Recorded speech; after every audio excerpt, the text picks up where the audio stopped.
The Epistle of Paul the Apostle to the Philippians. Philippians 1.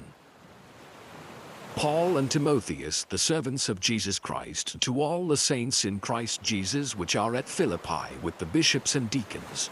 Grace be unto you and peace from God our Father and from the Lord Jesus Christ. I thank my God upon every remembrance of you, always in every prayer of mine for you all, making request with joy for your fellowship in the gospel from the first day until now, being confident of this very thing, that he which hath begun a good work in you will perform it until the day of Jesus Christ, even as it is meet for me to think this of you all, because I have you in my heart, inasmuch as both in my bonds and in the defense and confirmation of the gospel ye all are partakers of my grace. For God is my record how greatly I long after you all in the bowels of Jesus Christ.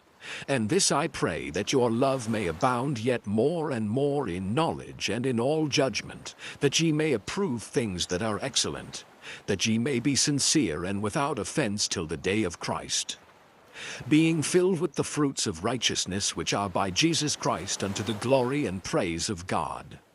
But I would ye should understand, brethren, that the things which happened unto me have fallen out rather unto the furtherance of the gospel, so that my bonds in Christ are manifest in all the palace and in all other places.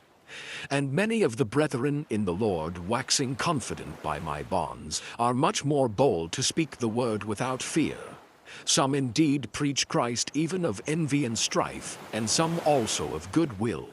The one preach Christ of contention, not sincerely, supposing to add affliction to my bonds, but the other of love, knowing that I am set for the defense of the gospel. What then? Notwithstanding every way, whether in pretense or in truth, Christ is preached, and I therein do rejoice, yea, and will rejoice. For I know that this shall turn to my salvation through your prayer, and the supply of the Spirit of Jesus Christ, according to my earnest expectation and my hope, that in nothing I shall be ashamed, but that with all boldness as always, so now also Christ shall be magnified in my body, whether it be by life or by death. For to me to live is Christ, and to die is gain. But if I live in the flesh, this is the fruit of my labor. Yet what I shall choose I wot not. For I am in a strait betwixt two, having a desire to depart and to be with Christ, which is far better. Nevertheless to abide in the flesh is more needful for you. And having this confidence, I know that I shall abide and continue with you all for your furtherance and joy of faith, that your rejoicing may be more abundant in Jesus Christ for me by my coming to you again. Only let your conversation be as it becometh the gospel of Christ, that whether I come and see you or else be absent, I may hear of your affairs, that ye stand fast in one spirit with one mind, striving together for the faith of the gospel, and in nothing terrified by your adversaries, which is to them an evident token of perdition, but to you of salvation, and that of God. For unto you it is given in the behalf of Christ, not only to believe on him, but also to suffer for his sake, having the same conflict which he saw in me, and now here to be in me. Philippians 2. If there be therefore any consolation in Christ, if any comfort of love, if any fellowship of the Spirit, if any bowels and mercies, fulfill ye my joy, that ye be like-minded, having the same love, being of one accord, of one mind. Let nothing be done through strife or vainglory, but in lowliness of mind let each esteem other better than themselves. Look not every man on his own things, but every man also on the things of others.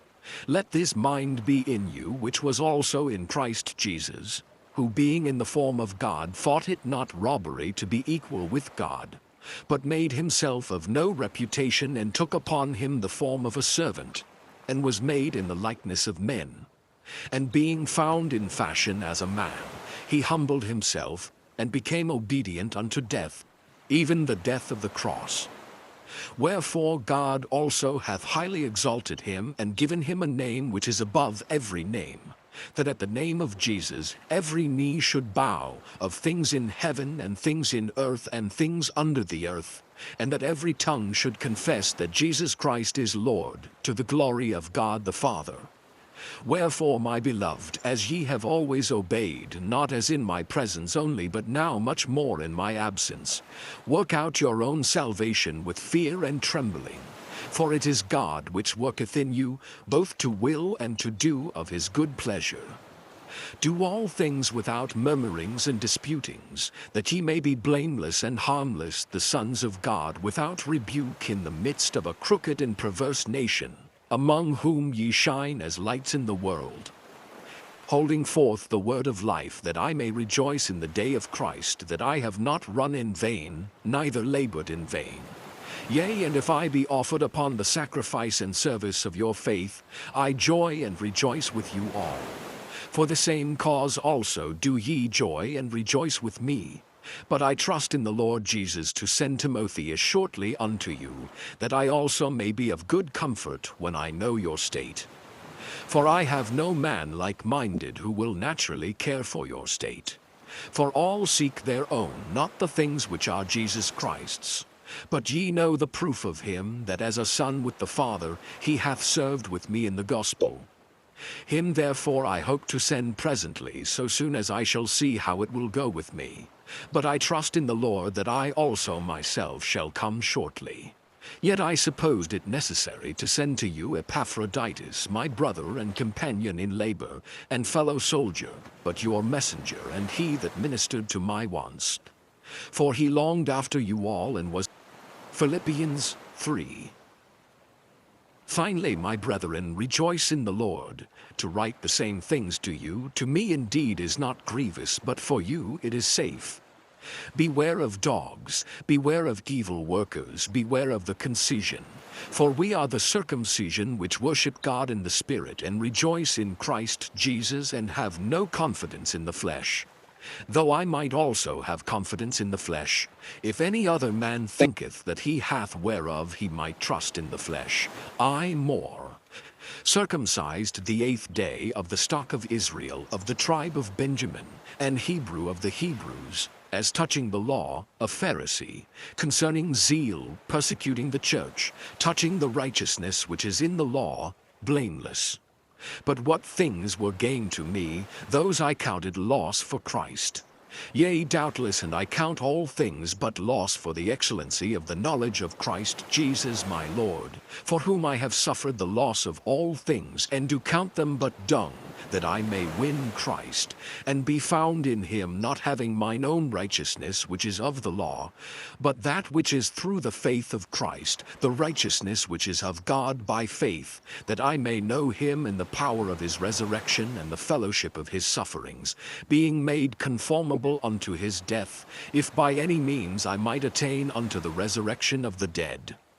Not as though I had already attained, either were already perfect, but I follow after, if that I may apprehend that for which also I am apprehended of Christ Jesus.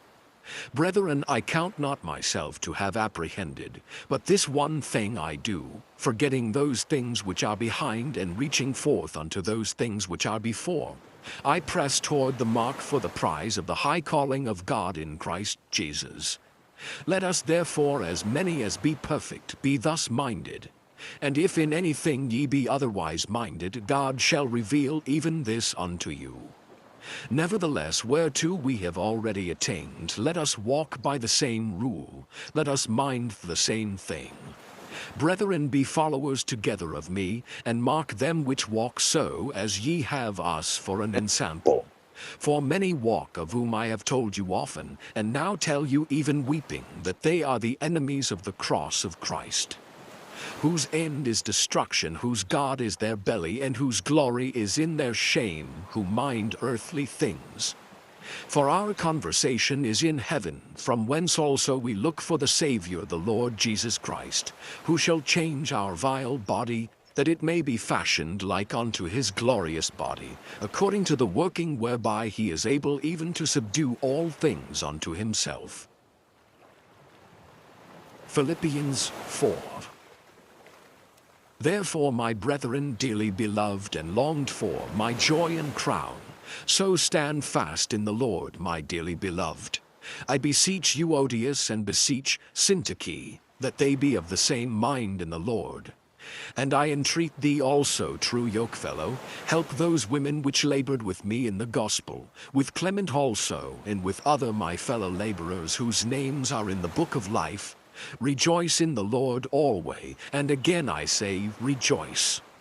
Let your moderation be known unto all men, the Lord is at hand. Be careful for nothing, but in everything by prayer and supplication with thanksgiving, let your requests be made known unto God. And the peace of God which passeth all understanding shall keep your hearts and minds through Christ Jesus.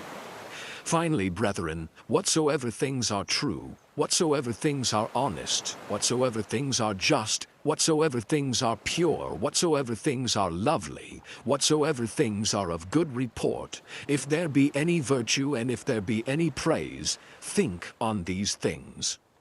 Those things which ye have both learned and received and heard and seen in me, do, and the God of peace shall be with you.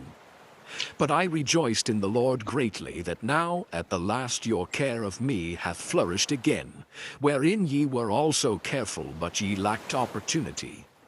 Not that I speak in respect of want, for I have learned in whatsoever state I am, therewith to be content.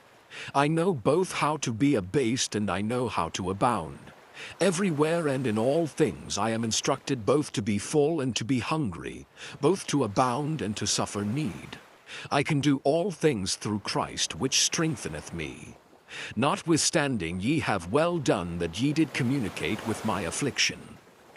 Now ye Philippians know also that in the beginning of the gospel, when I departed from Macedonia, no church communicated with me as concerning giving and receiving, but ye only. For even in Thessalonica ye sent once and again unto my necessity, not because I desire a gift, but I desire fruit that may abound to your account.